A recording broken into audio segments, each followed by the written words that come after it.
in some of the debates of internet freedom is moving beyond the dichotomies, some false dichotomies between democracy and autocracy.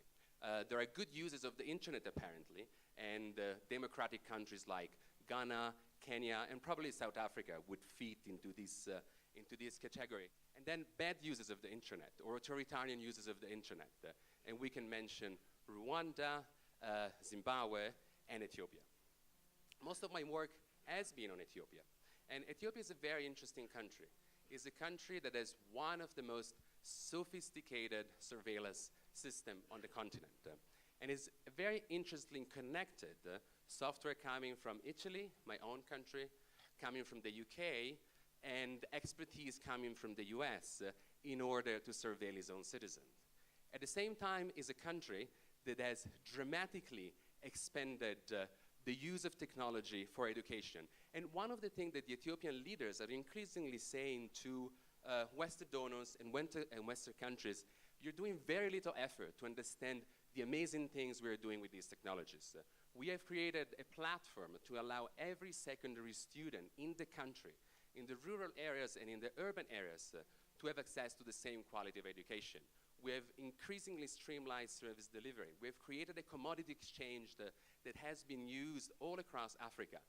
And yet, you, in these cases, Western NGOs and Western donors, fall back on these lazy categories, calling us authoritarian.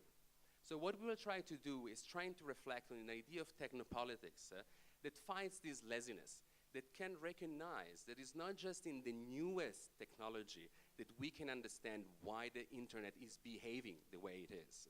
In the case of Ethiopia, it would be ideas that emerged at the time of the guerrilla struggle in the 1970s. But this can resonate very well with many other liberation movement and decolonization one. So on the one hand, it's really interesting. I participated and researched on a lot of forum and spaces on internet freedom.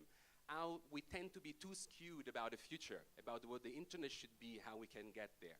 And we forget the history. And I want to end up with a warning, because one of the problems, I'm an academic, we do study, we analyze, and so forth, and having this approach can end up being a justification for what it is. The internet in Uganda is the way it is, we have to work with it. But it doesn't have to be like that.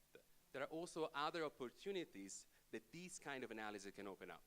And one of the things that we find out is that in this moment, the kind of different theorizing on the internet is happening at the level of head of states, leaders, and political leaders in various countries. The like of Paul Kagame, the late Meles Zenawi, were rightly criticizing the West and the US in particular for its hegemonic project over the internet. But at the same time, what is happening is a global hegemonic project is replaced by narrower, nationalistic hegemonic project.